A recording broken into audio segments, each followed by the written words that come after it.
Hi guys, welcome or welcome back to my channel. If you don't know who I am, hi, my name is Kaylin and I am so glad you decided to click on this video. Today's video is a reading vlog, but it's a new release reading vlog. I have seen these go around on booktube for so long now and I'm like, you know what, let's do one. I had a book come through on my library that's a very talked about new release, and then I had new releases sitting on my shelf that I was like, okay, let's make this video. So I hope you guys enjoy this video. I'm gonna let past Kaylin do the honors and introduce you to the first book we will be reading for this vlog. I've tried to start this clip multiple times, so hopefully this is a winner, but I'm going to start the first book for this vlog, and I am going to be reading The Night We Lost Him by Laura Dave, and I believe she wrote The Last Thing He Told Me, and it was turned into a TV show on Apple TV Plus. And I read that book and I really liked it, so I'm hoping I will like this one, but we've got some major cleaning to do. I don't know how much I'm going to take you guys along with me today because if you can hear it, I am battling some sort of sickness, but I've had a lot going on in my life and I kind of just want to pop in the audiobook and mindlessly clean and get my life together because that's what I really need to do. But I will update you on my thoughts throughout listening to the book, so let's do it.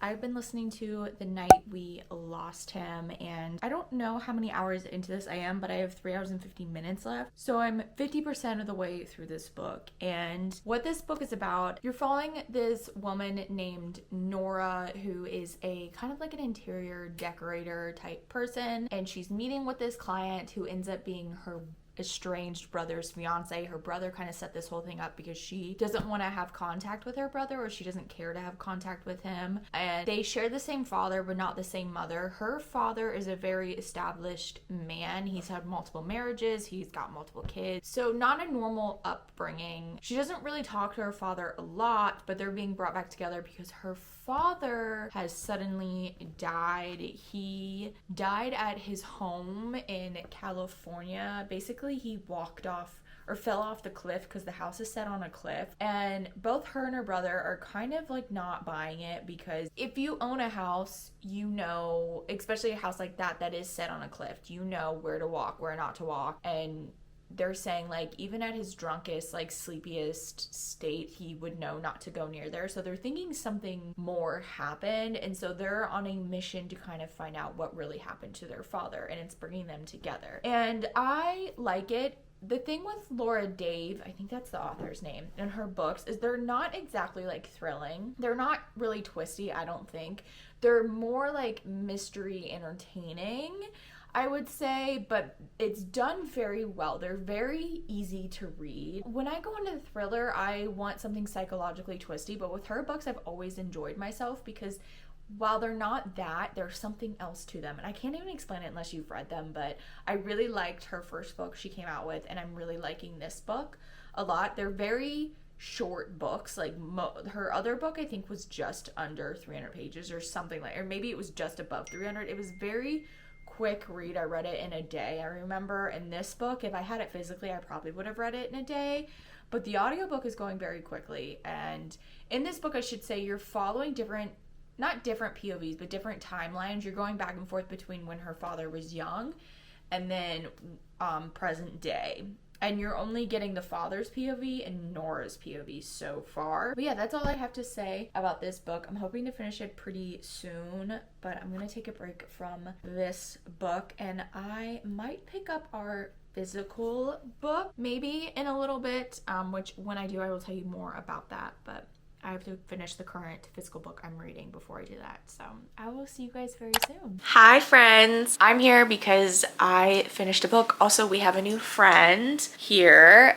We have this friend. I don't know what to name her. Everyone leave name suggestions, but I kind of want like a bookish name for her. This is one of those weighted stuffed animals from Target. I have gone through something pretty traumatic in my life recently, and my mom got me this because she thought it would help, and it does. Having just kind of like someone to just hug when you're feeling down or sad. So she's here for emotional support. If you see this, that's what that is. But hello, that's not the point of this clip. The point of this clip is because I finished The Night We Lost Him. I don't know why in my brain I cannot remember this book name for the life of me. Like, I struggle remembering it. That is the first time I've said the book title correctly. So go me. But this is the second book by Laura Dave, and both of her books so far kind of have the same similar vibe to them. They're not exactly like twisty or psychologically like thriller. They're kind of just something to sit and read and binge. How I like to describe these types of thrillers or mystery books is like beach reads. To me, they are beach thrillers. And what I mean by that is, say you're like going on vacation, or you are lucky enough and live by the ocean, or maybe you don't even like the ocean, wherever you're going, and you want to bring a book because you just want to like sit and read and get lost in one, and it's super easy to just like get lost in it and time to go by without really even noticing it. This is what I mean.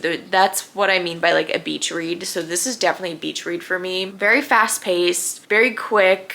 The chapters, I'm assuming, are short, like, because the audiobook chapters were really short. Like, they weren't long chapters at all when you listen to them. The audiobook was only 7 hours long, and that's on 1x speed. So I can imagine if you're a quick reader, it would take you no time to finish this book. I'm a quick, like, physical reader. Audiobooks I tend to listen to a little bit slower just because I really like to absorb them. But yeah, I really liked it. I think I'm gonna give it a 3-star. It's like right in the middle for me. I would recommend it, especially to someone who kind of wants to get into that thriller genre and wants something that's not like really psychological or twisty or like really hard to like stomach and read, because some thrillers can be like, ugh, you know? So for our next read is on Kindle. We got all 3 formats here for this video. I didn't even realize that until now, but the next book we're gonna be reading is on Kindle. I'm not gonna start it exactly right now because I am reading another book. I'm in the middle of another book on here and I have like 3 hours left, so I have to finish that before starting the next book for this video. But the next book we are starting, A Myrtle Dark by Tigist Girma. I am so sorry if I mispronounced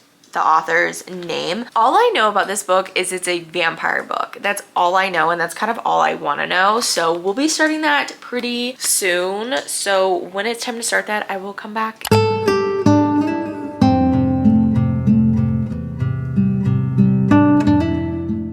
I totally meant to update you guys when the sun was still out so that the lighting wouldn't be this bad and yellow. So I'm sorry, but hi guys. I have reading updates because I have started Immortal Dark, and I am pleasantly surprised by this book. So I know this is the author's debut novel, or at least I think it is. I assume it is. This is a YA novel, I'm pretty sure. And in this novel, you're following this girl named Keaton, I think that's how you pronounce her name. I could be very wrong, but I think her name is Keaton, and she comes from a family that is connected with the vampires. So basically, the vampires can't feed on humans. The only humans they can feed on are the humans that are connected to them. Like the humans that, there's different houses, and there's 8 houses, and each of these 8 houses are families, and their families are the only ones like these vampires can attach themselves to. So Keaton has a sister, and her sister went missing, and she's trying to find this university, which she believes her sister's at. This university has to deal with the vampires.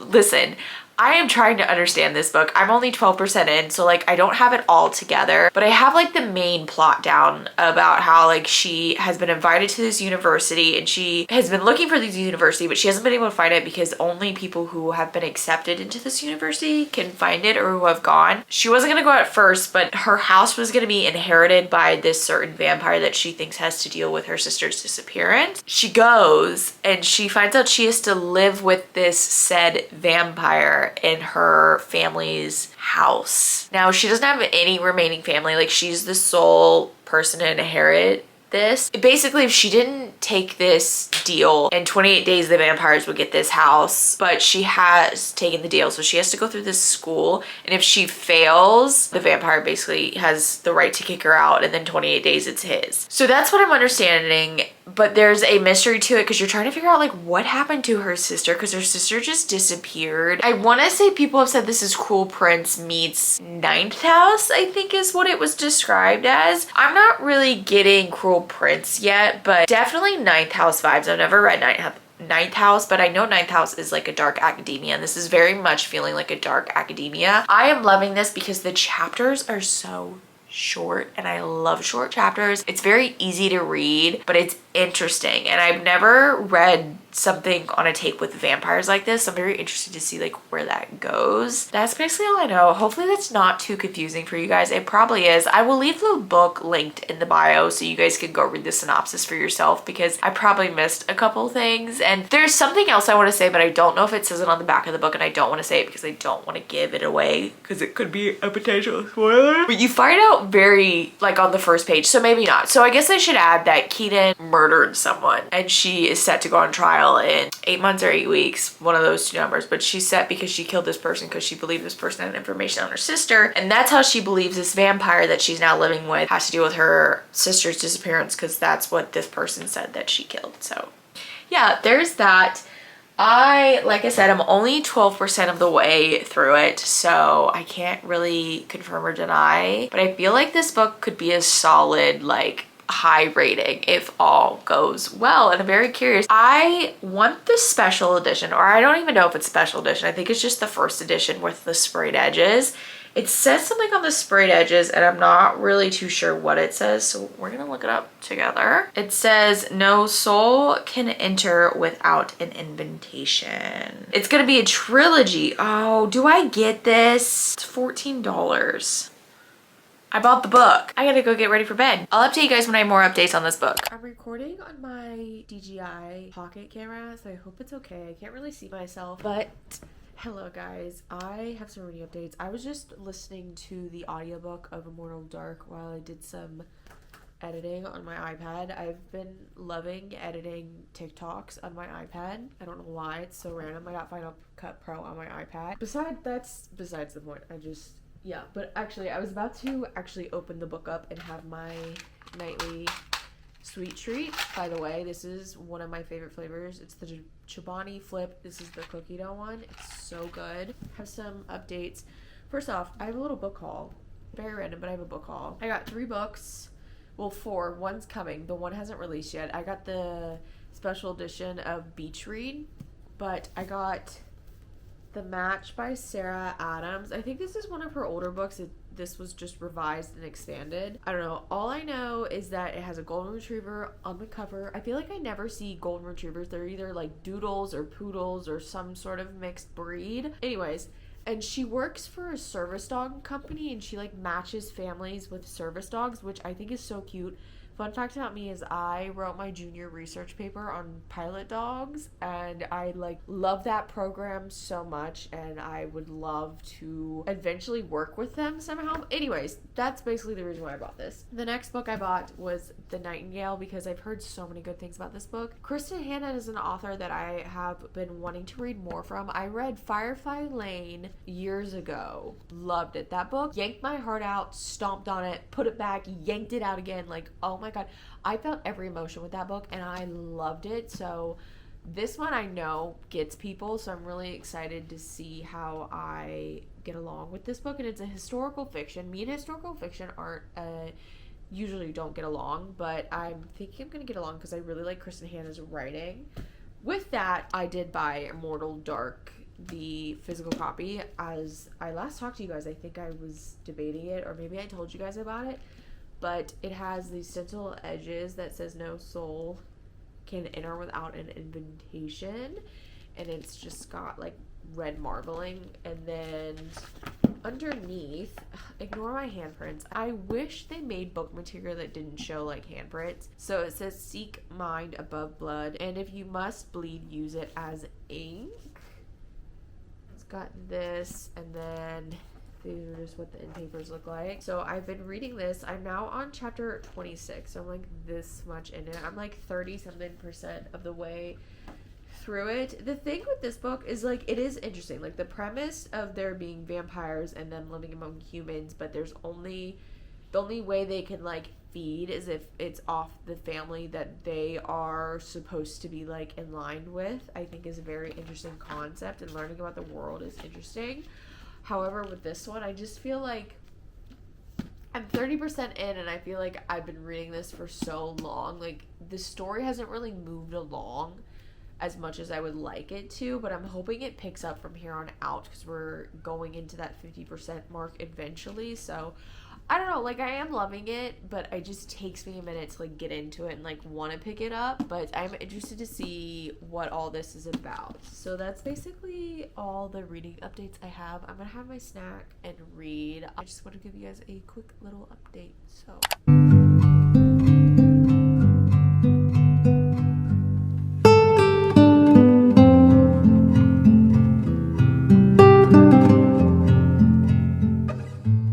I've been reading, I'm on chapter 41, and I just learned how to pronounce the main vampire's name, Susinos, and the only reason why I knew how to pronounce it is because I got the audiobook on Spotify, and I'm just like, well, you know, it takes me some time, but like Susinos, like my brain can't, I don't know why I can't remember that name, but I am still really liking it. There are some things about this book that I am noticing that I just am not liking, and I'll talk more of that when I'm done with the book and do like a full wrap up. But I also feel like this book is taking me forever to get through. I read for like an hour this morning and I put a big dent into it, and now I'm like 50% of the way through it. I think the last time we spoke I was not even 30% of the way through it, or maybe I just was at 30%. So I'm gonna go back to reading and just wanted to give this quick little update. So let's get back to reading.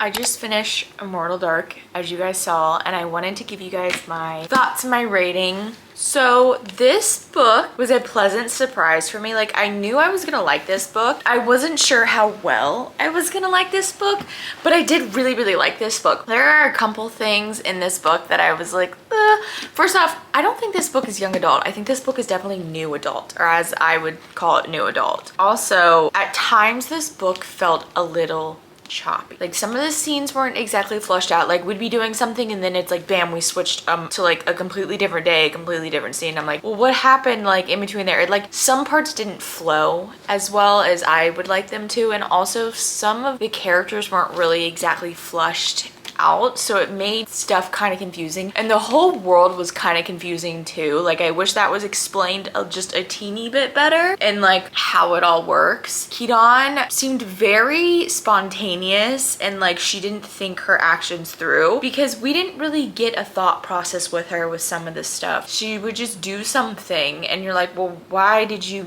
do that? Like, that seems like a crazy move. Like, I need to know why you did that. So I'm hoping that these things will get fixed as the series goes on, because there's supposed to be 3 books, but I am really excited to see where the story goes and how these characters all get along with each other. I'm excited to see Susinos and Kidon's like friendship, relationship, whatever they have going on. I'm excited to see like how that carries out throughout the trilogy. And I gave this book a 3.5 star.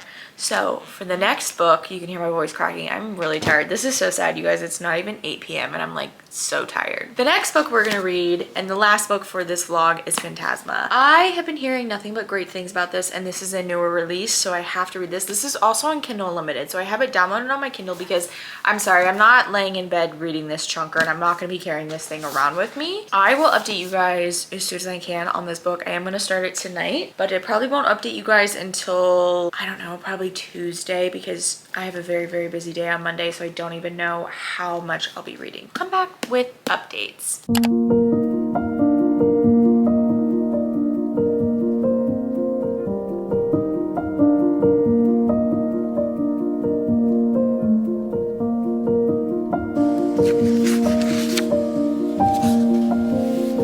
If you can hear water running, it's my washer. So incredibly sorry, but hello guys. I have reading updates for this freaking book. Okay, first off, had no idea what to expect when going in this book. Like, I had no idea what it's about, so I'm gonna tell you guys what it's about. You're following this girl named Ophelia, and she is a necromancer, which I'm not really sure what that is. I've heard the term before, but I don't exactly know like the details of what being that means. But she and her sister have grown up this way because their mom was a necromancer. The mom just died. So Ophelia, being the next in line, took over her mom's position. Well, one day they have to go to the bank and they're like, hey, like, you're gonna lose your house. And her sister's like, no, like, I got this. I'm gonna fix this. Well, her sister disappears one night after they have a fight, finds out that her sister went to this place called Phantasma, and Phantasma is a game, but it's in this manor. I forget what the manor's called. Basically, you enter and it's got 9 different levels that you have to pass in order to win the game. Most people chuck out or they die, and it's like a very intense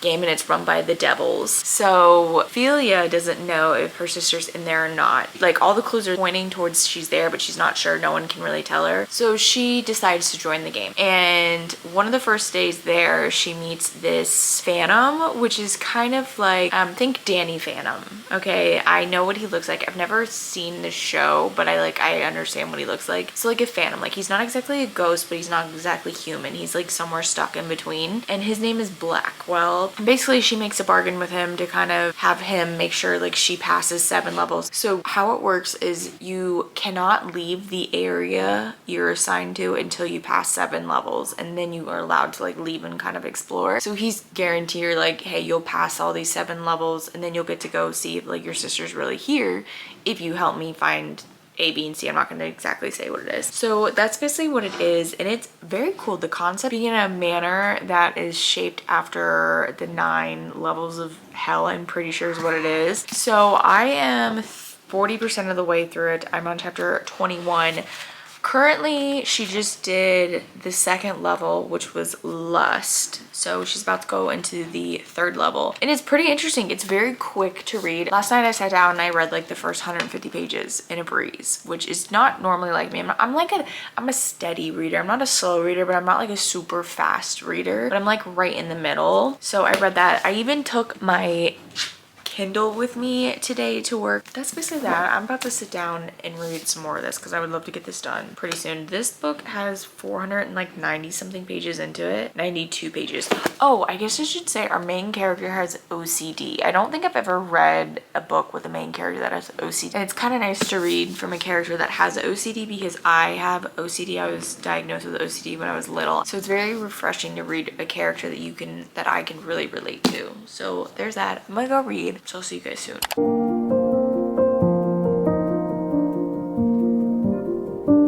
I just freaking finished this book, you guys.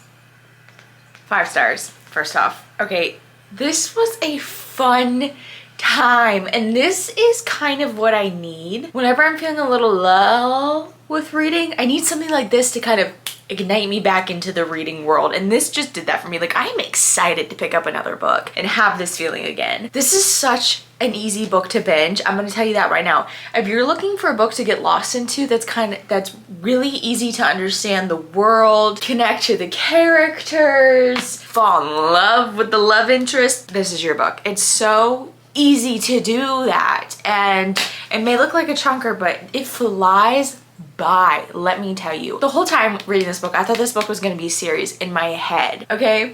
The whole time. So when we're ending the book and things are wrapping up, I'm like, everything's wrapping up really nicely. I'm like, something's gonna happen at the end that's gonna make me like be on the edge of my seat and like, I need book 2. No. Everything wrapped up really nicely in a little bow. And so I immediately went to Google. I said, is Phantasma a standalone? Yes, Phantasma is a standalone. It makes so much sense. It makes perfect sense because I was a little butthurt at the ending. I'm like, I don't really like how this ended. It ended too nicely for it to be a series. Like, what's going on? It's a standalone. So if you didn't know if it's standalone, it's a standalone. Honestly though, like, there was a twist. Well, there was a couple twists that happened in this book. The big twist, I guessed. I knew it. As soon as it was revealed, I'm like, I knew it. It only made sense if this was the twist. If this was what it was, only way this book would have made sense. And also, when every little other twist was revealed, it was laid out all perfectly for you. But of course you don't know that because, you know, you don't know what the twist is. But after reading the twist, it's all laid there for you. Every single thing you need to know is right in front of your face.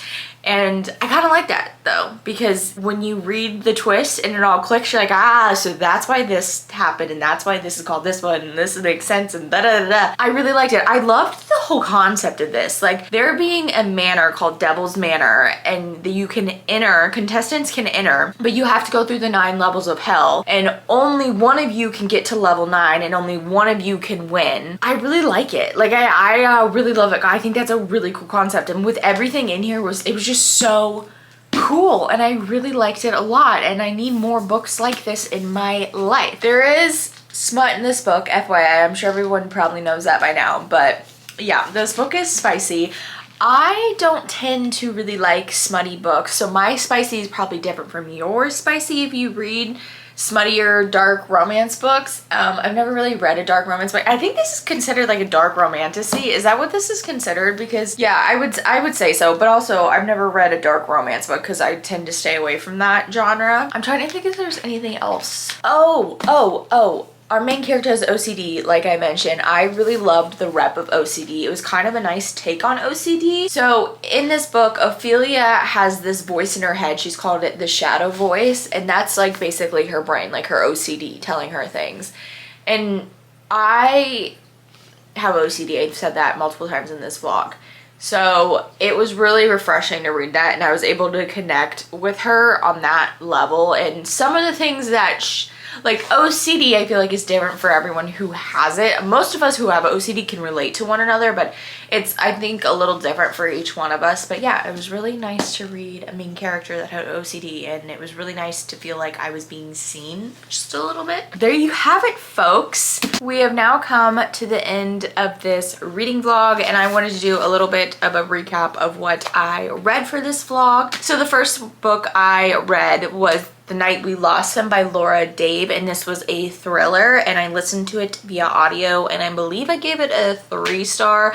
I didn't save my rating on Fable, so I don't really remember, but I think it was a 3-star. The next book I read was Immortal Dark. This was a new release YA vampire dark academia book. I would consider this more new adult. And I've sat with this book for a minute, and here's my thing with this book. I think I've said it all before, how it was very choppy. There was no like explanation of how our main character got from point A to point B. It just didn't flow. It was kind of like the author did bullet points in this book and just didn't fill out the rest of the paragraphs, if that makes sense. And I thought the enemies to lovers wasn't really truly enemies to lovers, because there was no enemies that led up to being lovers. It was kind of like, oh, like they don't really like each other, like they hate each other, but and then the next page she's like, I'm obsessed with him, and I'm like, girl, what? So I don't know. I think I'm gonna change my rating for this one. I'm gonna do 2.5 because ultimately there's parts of this book I enjoyed, but overall looking back, compared to reading Phantasma, like the feeling I got with this book was nothing compared to Phantasma, and I'd be lying to myself, I think, if I said I really did enjoy this book. I'm lying, okay? I know I said I did enjoy it, but I think I'm lying, because the more I think about this book, the more I'm just like, I didn't think I really enjoyed myself, and I think I didn't really want to pick this book up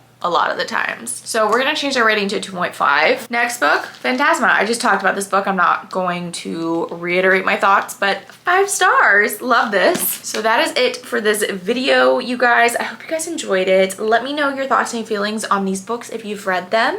Remember to be kind to yourself and to others around you, and I will see you guys very, very soon. Goodbye.